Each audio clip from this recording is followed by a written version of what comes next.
Welcome. My name is Paul, and I'm pleased to be hosting the Creative Futures Virtual Career Fair presented by Applied Arts. And I'm thrilled today to be at the Story Arts Center at Centennial College in the heart of Midtown Toronto, which has become a thriving, bustling place of high energy creativity that is, amplified not only throughout the city, but I would say throughout the world in many ways from our very active television and advertising industries that we have here. We have a fantastic panel for you today, people who represent a very interesting array of careers in the sector, and I think we'll get to know them now. So starting over here, we'll have our guests introduce themselves and tell us who you are and who you work for. Absolutely. So my name is Michael Romaniuk, and I'm an art director at Zulu Alpha Kilo, which is an independent advertising agency here in Toronto. Yeah.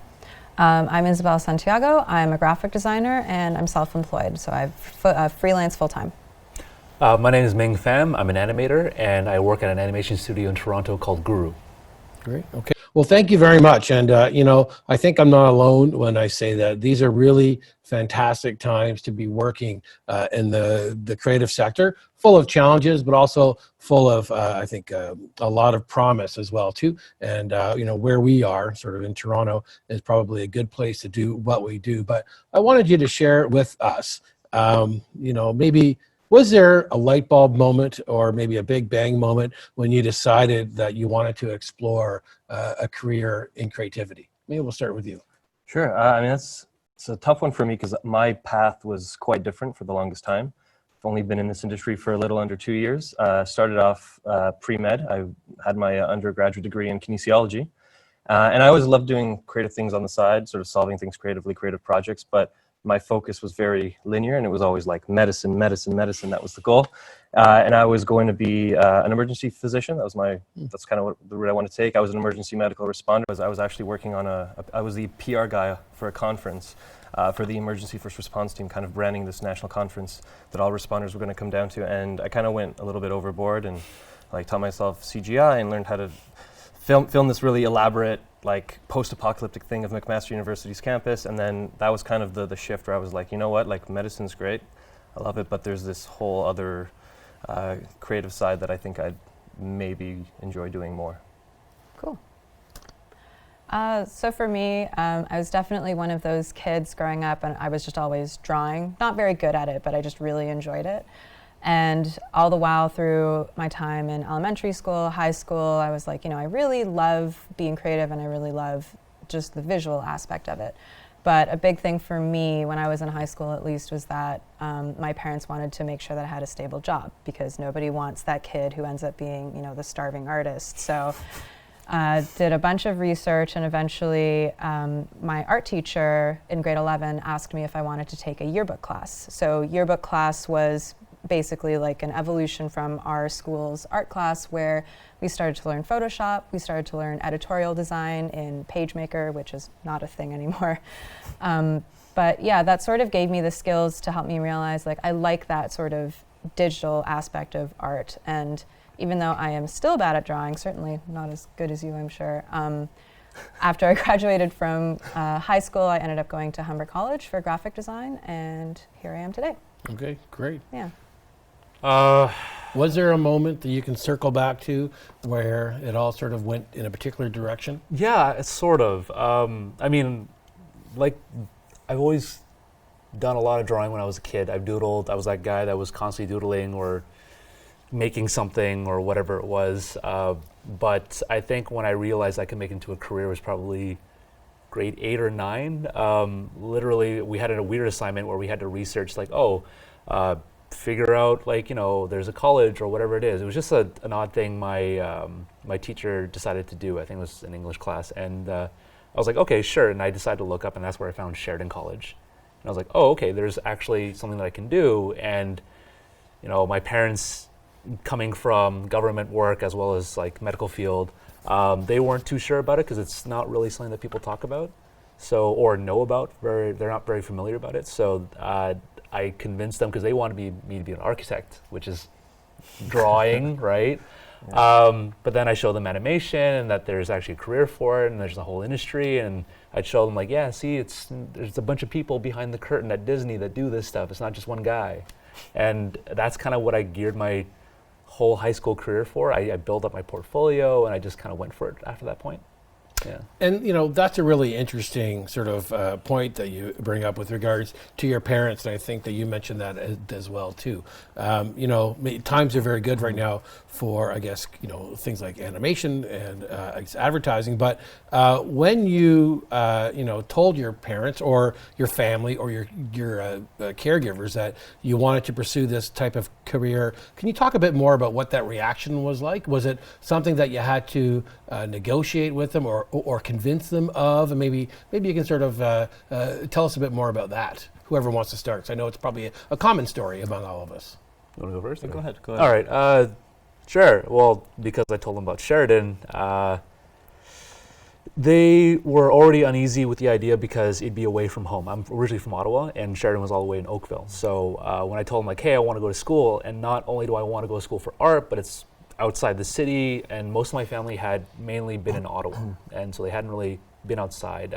So I was like going to be one of the few in my family, other than my brother, who had gone away from everybody. So that was a big challenge already on its own, and being the baby of the family, they were very concerned. So I managed to hopefully gain their confidence over time.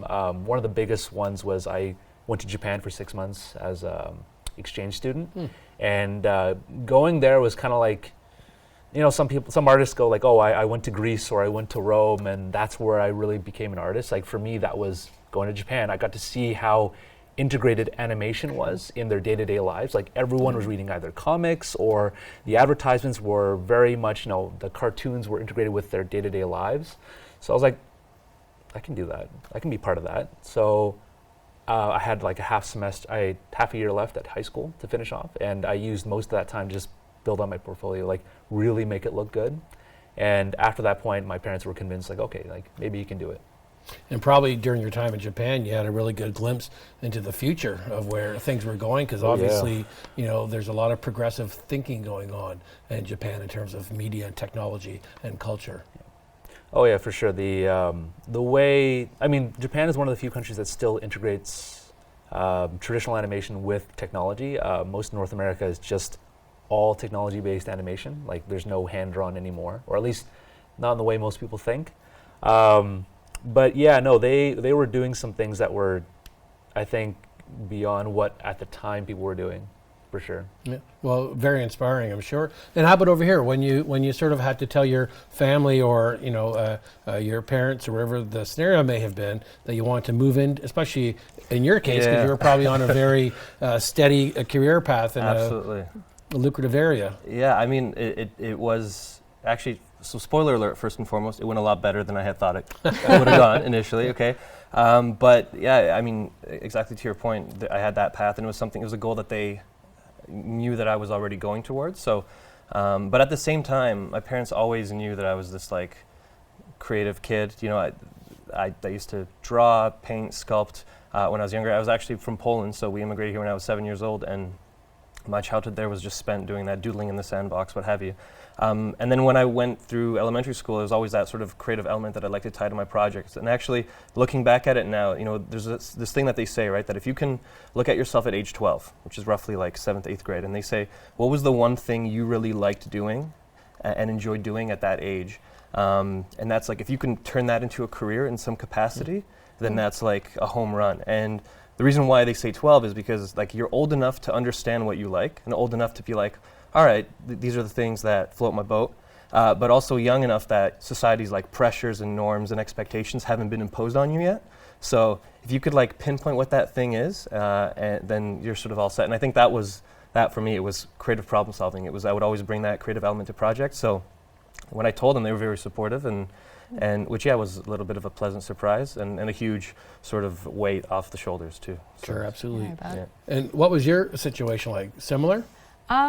My parents were very supportive, but I did have to convince them a fair amount. So I guess like all of us sound like we're all the kids that like to draw. So I mean, as I got older and older, they sort of started steering me down the path of like, that's so great. It's awesome that you're creative, but we want to make sure that you can, have a job and feed yourself and all of those things. Because they were just worried that there wasn't any money in the arts, that I wouldn't be able to find a stable career in the arts. So they were starting to sort of plant the seeds when I was in high school of, you should go for your business degree and just do art on the side, like do it in your spare time. And so I am kind of an argumentative person, and I said, no, thank you, respectfully. And so what I ended up doing is I just did a ton of research. I looked into all of the colleges and universities near me, what programs they were offering, what they had to say about what their grads were doing, and I basically presented them with look, here's all this proof that I can have a career in creative arts or applied arts and make sure that I can actually, sustain my adult life that way. And so, they started to warm up to the idea, but then we went to a couple of university and college tours when I was starting in grade 11.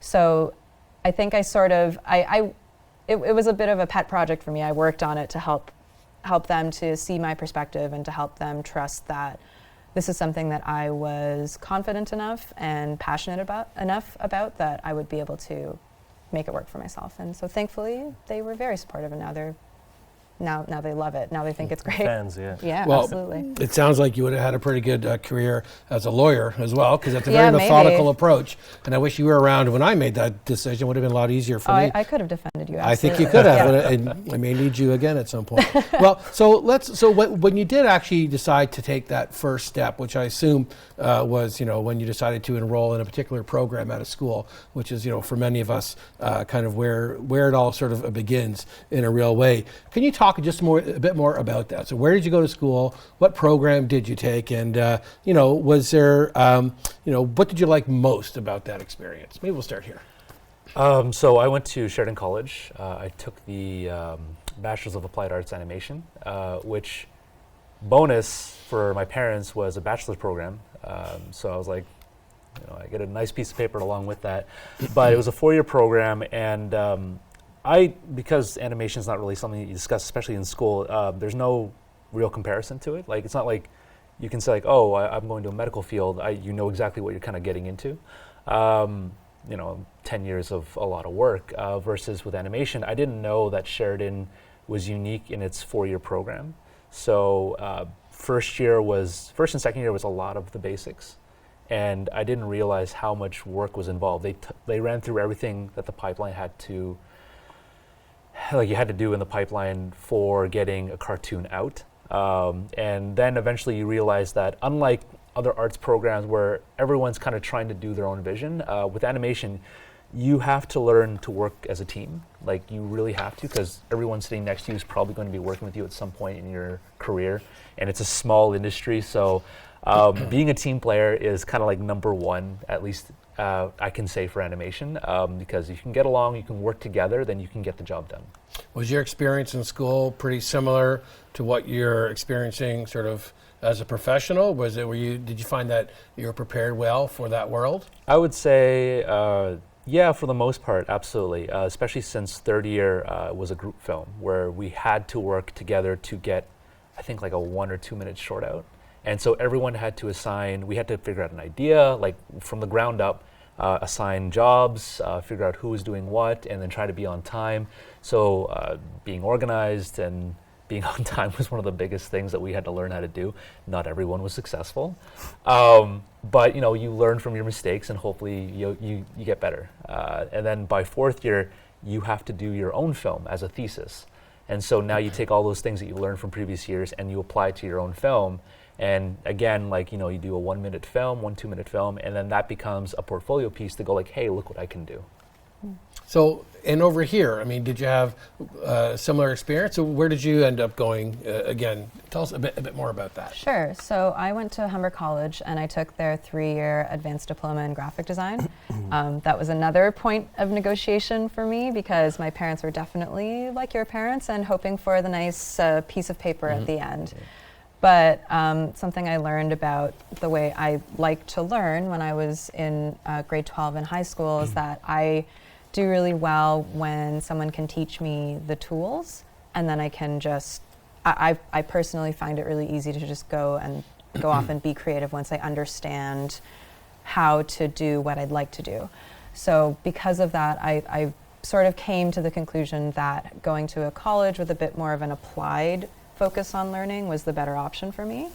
I know there are a lot of other great university programs where they do a lot of focus on the creative process and the ideation and all of that stuff, and that's wonderful. But for me, I think the best fit was just learning skills, learning Photoshop, learning Illustrator, InDesign.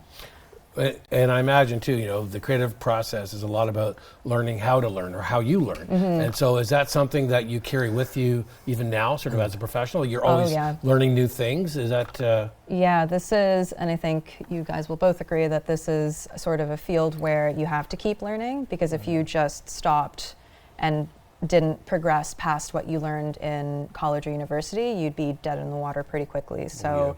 Even today, I'm signed up for a couple of online courses. I get to them when I can, and doing learning how I learn is useful both for like courses and things like that, and even just day to day, like dealing with clients, getting projects done, like understanding how I can work through those things has been it's ongoing. You just have to keep on top of it. So, in addition to the kind of very rigorous technical skills I think everyone gains during that college experience, if you were to look back and sort of reflect on what was happening then and sort of how it translates into your life now, was there one really big takeaway that you got from your sort of educational experience, beyond the technical skills that you can point to? That's a good question. I think for me, and I think this piggybacks off of what you were saying about constantly learning is, I had obviously a very different background. It was pre-med, it was kinesiology, but I did find throughout that the things I gravitated towards were like the group projects where I could inject a little bit of creativity, or like something as silly as like making a rap song about like the circadian rhythm, or it was just finding ways to be creative. And I think, but to answer your question, the one thing that I took away from that, and the one thing that has translated really well into this career, is I've always been just hungry for knowledge and sort of like curious constantly. And what's great about the creative industry, and I'm sure you guys will agree with this, is that whenever everything you're absorbing from the books you're reading, the articles, the movies you're watching, maybe the games you're playing, even like scrolling through memes, right? Anything lends itself to some sort of inspiration that you can then carry through into the working world. So I think one of the biggest takeaways that I think has helped me succeed in this is exactly that. Yeah. So, and it's very interesting because, especially in your case, my question would be, and there's a reason why I'm asking it, but are you still interested in medicine? Is that still like a subject matter that intrigues you? Yeah, absolutely. I'm still an emergency medical responder, so I volunteer when I can, although the time has been very limited in the last almost 2 years. But I found myself like towards the end of my degree gravitating towards that nice split between creativity and medicine. Like I worked in an anatomy lab towards the end. I was prosecting human cadavers. So if you've ever seen Body Worlds, like it was something similar to that. But also I was doing medical illustration and like filming of surgical video. So there was that, like, if you were to draw the Venn diagram, that's where the overlap between the two would be. But it's definitely still something I'm interested in. Maybe it's something I'll return to in the future. Who knows? It's kind of taking it day by day, right? Keep that door open. Yeah, exactly. For sure. I think there's a bit of a false mythology that, if you're interested in, the creative arts, that you're not interested in other things in life, like science or math or something. And, Absolutely. Like oftentimes the most creative people, I'm thinking of people like Leonardo da Vinci, have, a very sort of, broad worldview of things, which actually makes them even sort of stronger as they are there. Totally. One of the things that I think I've been lucky with in my career is that I've had the good fortune to have some mentors pop up sort of along the way, whether in school or in my professional life, and they tend to impart advice, and I can think of some pieces now that I've used time and again that I really were career changing. Can you think of anything? Have you had any mentors along the way in school or otherwise? But and what kinds of advice did they impart that you've carried with you that maybe you can share with everyone today? Oh, absolutely. One of my favorite professors in college was Scott Capel. He had worked for Pixar and Disney. He had done the backgrounds for Hunchback of Notre Dame. One of the things that he would do was he would actually bring in pieces of armor into the class, and he would say like, these are primary sources, right? And he would say like he actually made those, like he actually made them with an anvil and a hammer, which was really badass. Wow. And he did fencing and stuff like that too. And so he said like, if you want to draw and exaggerate, you have to know what the primary source is. Like you have to, if you can go out and see it in a museum or touch it or feel it, you get a better idea of what leather looks like when like, you know, the way light hits it. You get a better idea of, you know, what metal feels like, how heavy it feels on a person when you wear it yourself. Like you can get that physicality better versus like looking at an image of somebody or like a secondary source or, you know, whatever it is. If you can actually experience it, so doing more was what he kind of suggested doing. So like I do martial arts, I'm active, I do a lot of like marathon running. I love learning things on the side. I love learning to listen to podcasts about black holes, which is freaking me out right now. But anything that helps with the storytelling process. So like if you're doing a character then, or you're in a meeting about an episode, you can like put in your 2 cents of like how to make things richer for whatever you're doing. And do you think that piece of advice changed you as a professional, or I think how so. important was it? I think it's still pretty important. Like I still try to apply that like a lot. I think that's why. So I do what's called specifically stunt animation, which is like if there's an action shot or anything like that, they typically get me to do that kind of stuff because A, I find it a lot of fun, and B, I guess I'm kind of good at it. Because you know when it comes to backflips or whatever it is, not that I can actually do one, but I know friends that do, and they're currently teaching me. So I get to impart what I'm learning into my animation work. And I can make that look better versus like if someone just has an idea of what it looks like but doesn't know what it physically feels like to do it, you can tell that in performance. It's like the same reason why for Pixar or Disney, they get their animators and artists to go on location to like Ireland or wherever it is they're going to actually draw the landscape. So when they bring it back to the studio, it looks much more real. I know that they're experimenting with a lot of that in the latest sort of Ang Lee film, Gemini Man, where they recreated entire sort of action scenes, you know, from nothing, which is amazing. We'll come back to that too. It's a very interesting area. How about over here? What would you suggest in terms of, can you recall any really pivotal pieces of advice that changed you and that you can pass on to others? I guess the biggest thing, maybe it wasn't a nice pithy statement, but one of the biggest things that I had to learn when I was in college was that you know, when you're doing a group project and there's always like 1 or 2 people in the group that maybe it's not going so well, maybe they're not showing up to your meetings, maybe they're not pulling their weight. And so, you know, a lot of other students would say like, hey, it's not fair, my project isn't doing well because someone's not pulling their weight, and our professors would always just tell us, well, you have to deal with it and you have to find a way around it, you have to find a creative solution.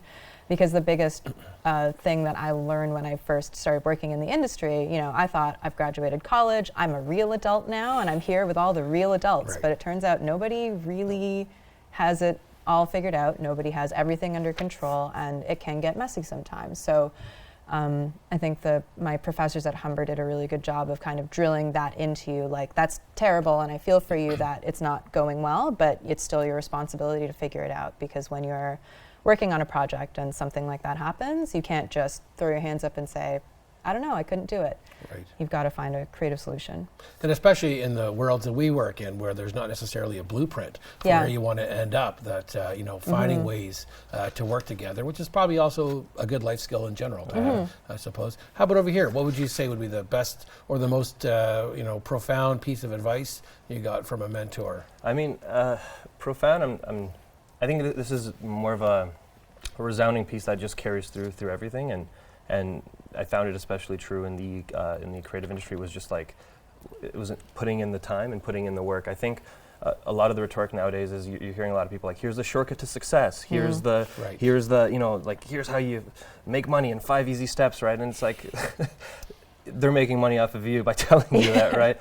And I think the thing that I've noticed especially is that, there really isn't a shortcut. You really do have to put in the time, And in the creative field, especially like, so as an art director, a huge part of our job is ideation, right? It's coming up with ideas. And the thing is, anyone can come up with an idea, right? That's not a, we all have a little bit of creativity in us. Anyone can come up with an idea, but it's really when you put in the time and you're prolific and you put out hundreds of ideas that you can really find like those gems and those nuggets that really work.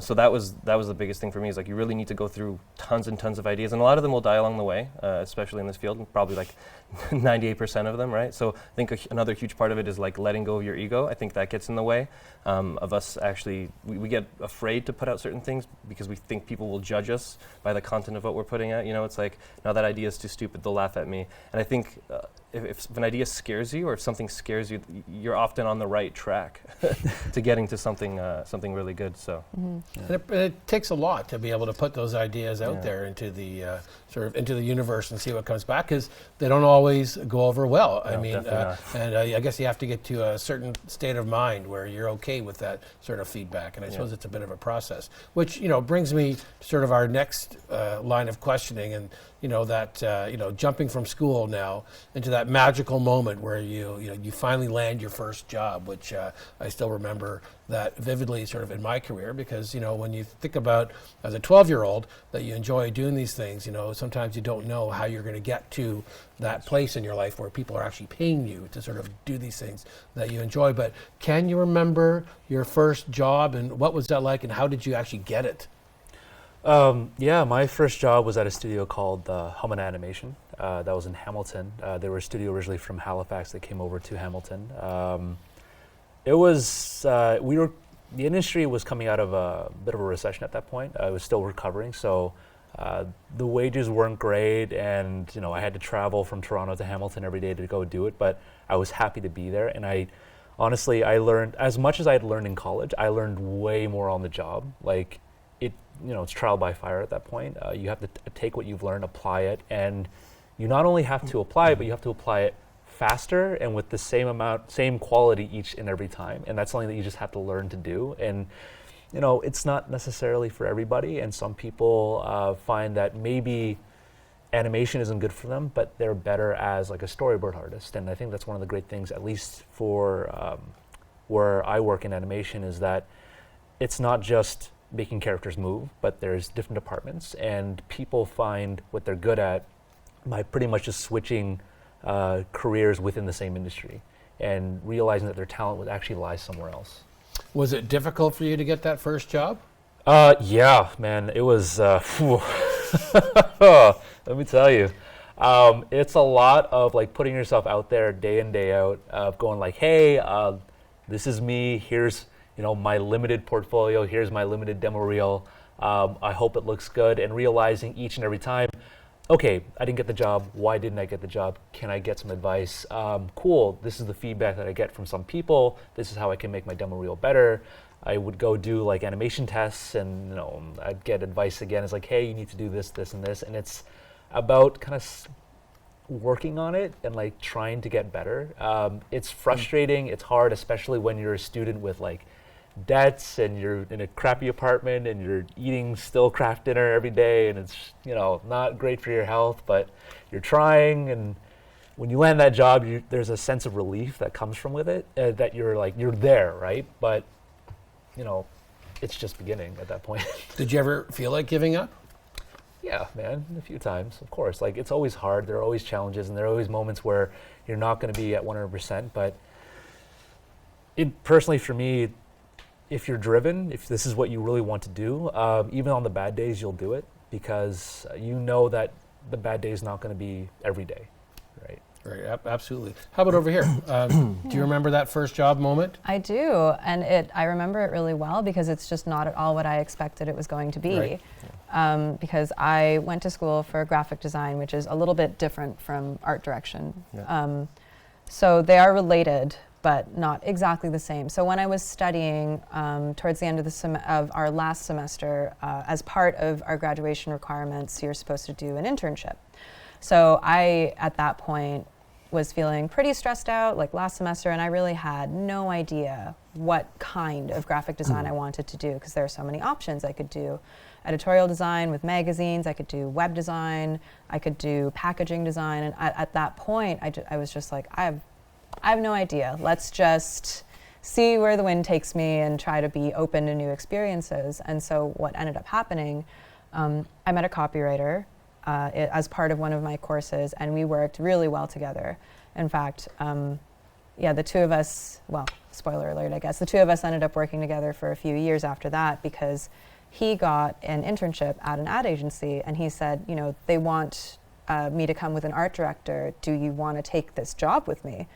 And at that point, again, it was not something I had ever thought about doing. I'd never really considered a career in advertising, but I was like, all of my professors were like, you have to go for it. You have to just try it. You never know what will happen. And so I did work in the ad industry for about 5 years. And I think for me, what I learned from that was it's great to keep a network going because I think you guys have already both said it, like it's a small industry and everyone knows everyone. So often your next job or your next career shift can come from just someone you know.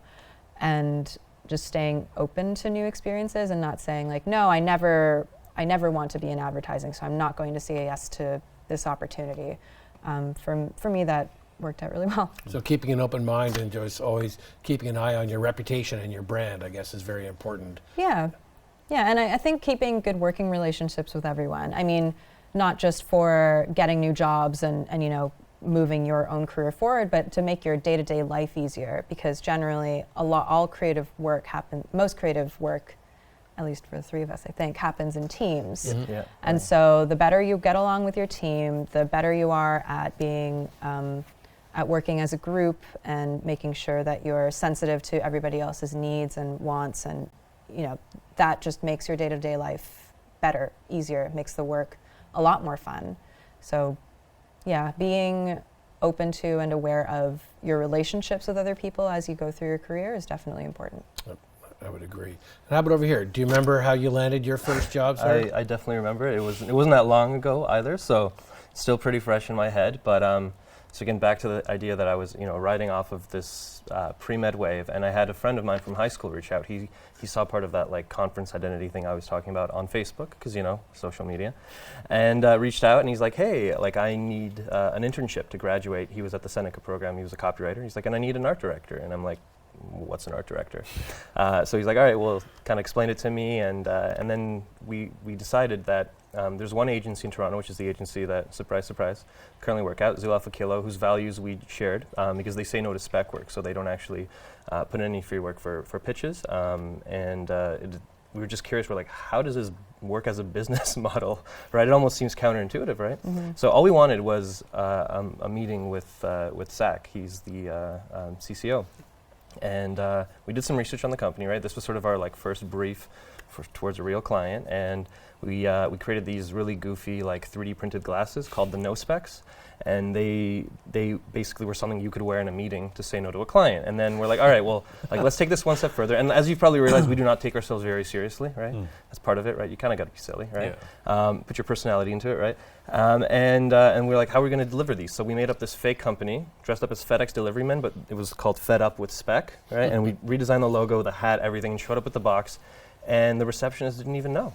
Like, we're like, you just got to sign here and get the box. And she's like, all right. Like, and we looked at each other, like, this was like way too easy. Like, it just flew over her head. And then we're like, no, but like, this is who it's for. And she's like, okay, fine, we'll get it to the person. And then we got called in for a job interview, which we still wore the uniforms to. And then we got hired on the spot. And he was like, what are you guys doing later on today? We're like, I don't know, we were going to go celebrate or something. He's like, you want to just start now? And we're like, okay. So 5 minutes later, we're getting briefed on a project, and literally, like when they say your life changes overnight, like ours just changed like in an afternoon. And yeah, still there, still great. The nice thing about advertising is it's a meritocracy, piggybacking off of that hard work idea. So what you put into it is what you get out of it, and it's been a great ride so far. That can be the plot of a movie, I think. Yeah. It's a fantastic story. Well, and you know, I think that this is also interesting too. I mean, there's probably a lot of mystery into sort of what, you know, goes on for creative professionals, you know, on any sort of given day. We kind of have an idea of what teachers do. We kind of have an idea of what, you know, say a lawyer does. But, you know, is there such a thing as a typical day? And could you maybe describe that to us? Maybe. It's an emotional roller coaster. Let's put it that way, okay? And it really is. It's the way the day began is not the way the day might end, and vice versa. Totally. So I think flexibility is a huge part of it. I mean, the majority of our time is spent ideating and coming up with ideas, right? That's the root of it. You're given a tangible business objective, and it's like solve this problem creatively. And then when you do manage to, come up with this idea, you get it approved through, your higher ups, the creative directors, and then it gets actually sold to client. Then you get to produce it, which is also quite an incredible experience. So I think those are the two big sides. You're either spent ideating or you're spent, actually producing it, location scouting, finding the talent, being on set, which is, again, depending on what you've sold, whether it's radio, TV, some sort of activation, some sort of stunt, it all really, really differs. And then everything in between is, to your point, like it's responding to emails, it's being really fast and quick and sort of on your feet and putting out fires somewhere here, something like that, right? And a lot of time defending your decisions and explaining what you did.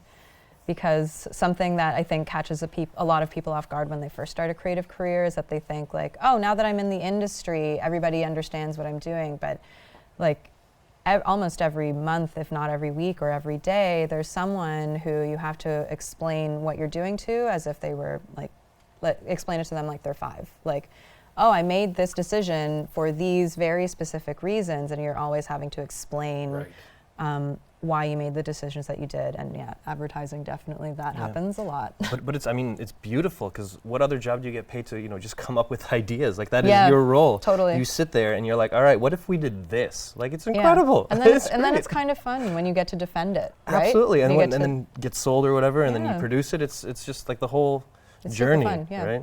Do you find that there's a lot of pressure in doing that kind of stuff, or do you find that, I'm sure there's pressure in every profession, but how, when a campaign or a project's success is kind of on your creative shoulders, do you find pressure in that?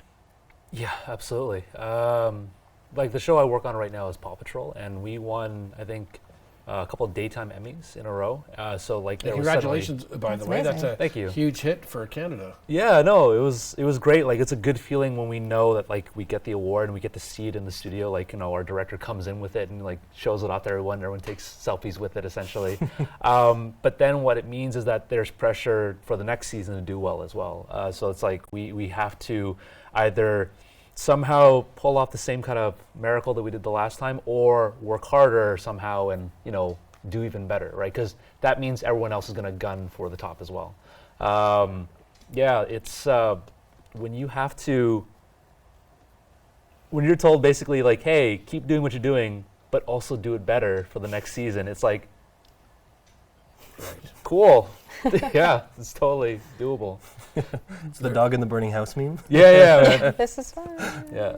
And it's a fun challenge too, because then you're like, okay, how can we keep what we're doing? Like, how can we like keep the performances that we're doing, like the quality of animation that we're doing, and also somehow make it better, right? Like, what can we do that isn't kind of too tropey, like that works? For a kids television show, it's actually kind of easy. It's pretty much like, here's a new backpack or a new car, right? Or we introduce fun new scenarios for them to use, essentially technology magic. But yeah.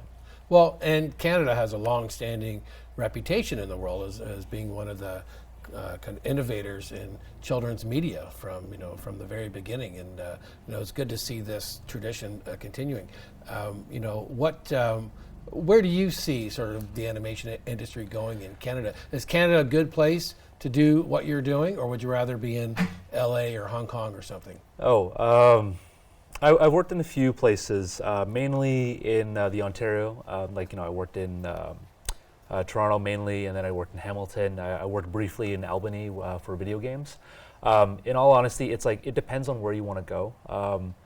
Industries are popping up, or studios are popping up everywhere all the time, and some of them have stay power, some of them don't. It really depends. For at least where I am, which is mostly kids television, Toronto's the place to be. Especially if you want to do live action VFX work or what have you. It's easy to transition because Toronto also has a very strong industry for that. A lot of shows like The Boys or movies like Suicide Squad are all filmed in Toronto, and then all the VFX houses are in Toronto as well. There's a whole bunch of them, the same thing in Vancouver. So like whether you go East Coast, West Coast, it doesn't matter. And then in the States, it's the same thing. You can pretty much do it anywhere. I remember one time we hired someone in Hawaii temporarily to like animate for us, and it was like, I want to be in Hawaii. Yeah, I think we all do. So before we go to our audience questions, I want to talk a bit about, if you can, and to what extent you can, what are you working on right now? What are you doing right now? It's a lot of Christmas stuff. Okay, like The what? holidays are Yeah. coming up. I mean, I can't get into too many details, but Zulfa Kila has a really great roster of brands. So there's a lot of stuff coming out for Tim Hortons, Subaru, Bell. Those are sort of some of our biggest clients. Interac as well. So it's a lot of holiday stuff for that. And then there's a lot of sort of proactive projects that we like to keep on the side, and sort of just places where we as a company believe that the world needs more creativity, and we believe that creativity can help solve some of the world's problems. So whenever we find a cause or something that we get behind, there's always great opportunities to help creatively there. Good. What are you working on? I'm all over the map right now, which I guess makes for a fun answer. Mm-hmm. I'm working on some print advertising with the Toronto Star right now, and I'm just about to kick off a 3-month magazine redesign and production project, which I'm really excited about because I've never done before. Again, just trying to stay open.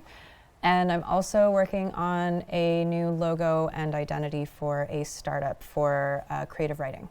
And how do you land these clients? I mean, do you have to have a lot of confidence when you're out there? Are you Yes. constantly pitching business? Tell me a bit about that. Sure. Yes, you have to constantly be confident. And for me, at least, it helps to have a lot of friends who are outside of the industry, because sometimes when you're in it, you get like a little bit of imposter syndrome when you see how great everyone is around you. And it's great to see that and feel inspired, but it's not so great when it starts to make you feel like you're not very good at what you do. So thankfully for me, I'm surrounded by people who keep asking me all these questions about my work and saying like, how did you do that? How did you come up with that? And slowly I've built up the confidence to realize like, oh, maybe I do know a thing or two about graphic design, and maybe these people should be hiring me, and I do know what I'm doing. So that's definitely been a journey. And as for pitching work, a lot of my clients are word of mouth. And again, for me, it's that relationship building and trying to stay in touch with people. And as a sole proprietor, because I'm working alone most of the time, a big one for me is going out to networking events, which I'm pretty introverted actually, and I don't really like going to networking events, but sometimes you need to. And, so actually the Toronto Star job and the magazine design job were both word of mouth. I was referred by people who I've worked with before and who trust me. And the last one, the logo design, I met the co-founder at a startup, at a sort of startup networking event, and that's how we built a relationship. Well, and just so you know, one of my good friends is David Carson, is one of the most several designers on the planet, and he's actually still a freelancer. So Yeah. you're in good company, my friend. Excellent. It takes a lot. And you're working on Paw Patrol and other things? Yes, other things I can't talk about, but Yeah. I can say there's a lot of Paw Patrol coming. A lot of Paw Patrol. It's never going to stop. And we can't get enough. Paw Patrol is fantastic. I think and what a great brand ecosystem from the retail side. This thing is such a huge hit around the world. our partnership with Spin Master has been fantastic, and the fact that like I go home to Ottawa for like the holidays, and my nephew and nieces love it. It's like, That's right. You're very Right. popular probably You around must here. be a Yeah. favorite uncle. Yeah. Yeah. they're always like, "What's next?" And I'm like, "I'd love to tell you, but I can't." I think we're all expecting some Paw Patrol gifts now for the holidays. if Oh, you can boy. make it I'll work. send you my address. So I think Okay, now that's cool. we're going to transition over to some questions from our online audience. And if you bear with me, I will pop up our questions. But I think I need to get in to our system here because we're logged out. So just one moment. But actually, as we're getting that organized, maybe I'll just throw out another question as we segue in. Is technology making your job and life harder, easier, more interesting? How would that sort of factor into what you do? A bit of both. Yeah. Bit of both. So for animation, it's made it so that we can do a lot of cool stuff. Like we can almost replicate traditional hand-drawn animation with the computer. Like when I say it's on the computer, it's just a digital medium. Like we still draw like we used to before, but now it's just like on a tablet, Right. versus like wasting lots of paper. And the hard part is like the more that we're able to do and the higher definition that we can do it in means that we need to constantly update our hardware. So that becomes a challenge on its own. Right. Well, that's for the IT guys to figure out, not really my department. But yeah, no, it's just the things that we can do now that we couldn't do like 10 years ago. It's awesome. And how many of us here are on TikTok?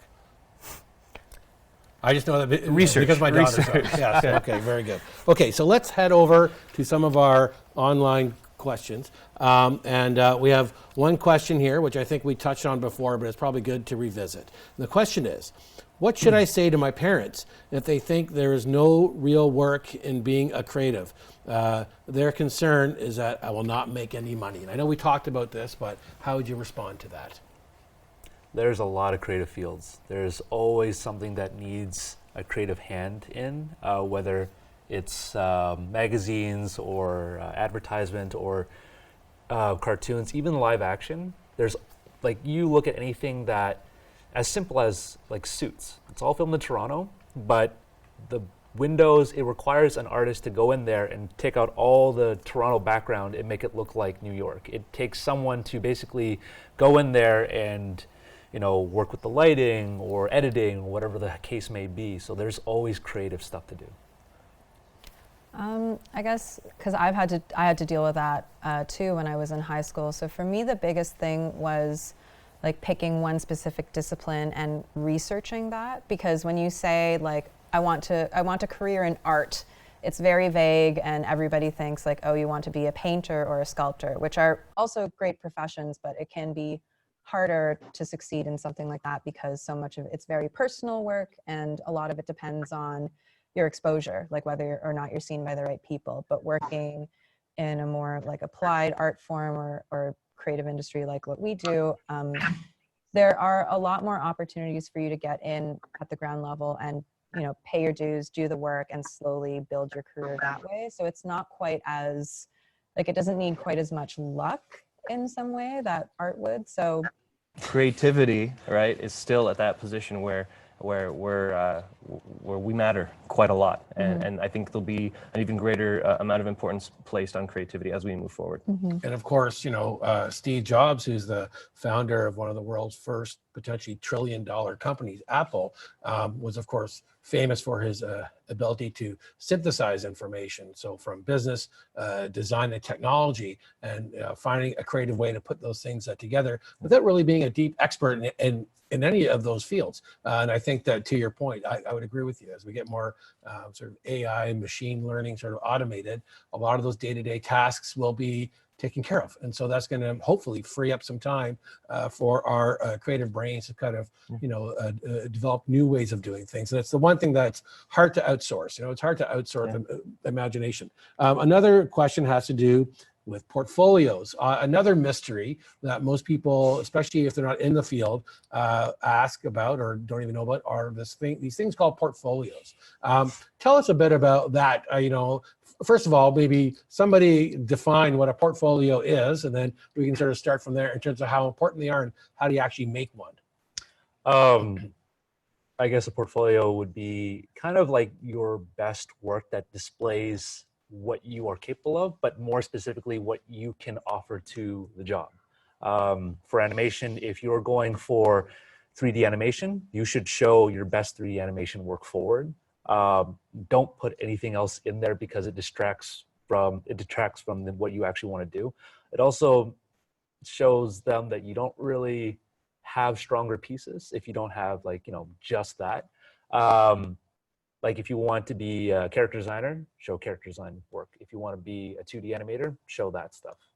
And are portfolios more digital now, hard copy? I mean, what do you think? Mostly digital, but a few people show hard copy stuff. I mean, I remember when I still had to show hard copy stuff. But yeah, mostly it's digital and word of mouth. So it's more like, here's my stuff. And then someone goes like, hey, have you worked with this person before? Or what do you think of this? And when should you start curating your portfolio? If it's early in your career and you just graduated, I would say pretty much right away. If you, like I said, if you want to go for that design position, show just your design work that you've done, not only from school, but on your personal time, to show that like, hey, you know how to rotate a character around, you know how, design aesthetics, right? How to create a proper silhouette, color, all that stuff. Any portfolio advice over here? The one thing I'd add to that is that sometimes like creating the portfolio to get into school, like to get into college or university, can be really different from how you would do a portfolio for a job. Because I totally agree with you. Like when you're trying to get a job, your portfolio should be very specific to show that you have the skills for that job. But at least in my experience, I found that when I was putting together my portfolio to apply for colleges and universities, it was more of a strength for me to show that I liked exploring different things and that I was interested in and were, at least not half bad at a couple of different disciplines. So I had to apply for graphic design programs. I had some photography, I had some painting, some drawing in a couple of different mediums, and some editorial design work and Photoshop work that I produced for my school yearbook. So, definitely check in with every post-secondary institution and see what they want to see out of your portfolio. But for me, I had success like showing that, I'm interested in a lot of things, pretty good at most of them, and I'm a sponge and I'm here to learn. Very good. My portfolio is very non-traditional. Like again, didn't have the ad school background, so they weren't, your traditional print ads, video, all that. But I think your approach as far as having just a varied amount of work was great. I think what helped quite a bit was just like, if there's any passion projects or side things that you're working on or just like tinkering around with, that helps quite a bit. I'll give you an example. 3 years ago, my father was diagnosed with cancer, and for Movember, obviously I have a mustache and all that. I've had that for a few years.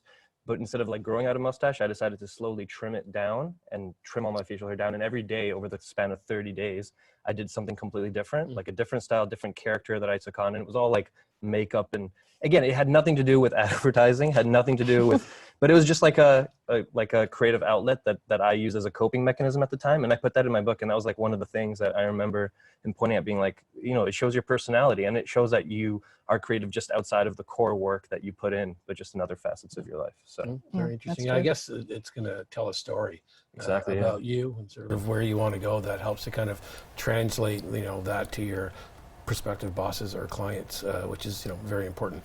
And I think part of the work that you're going to be doing, it gives that example. But that's a fascinating, very interesting story.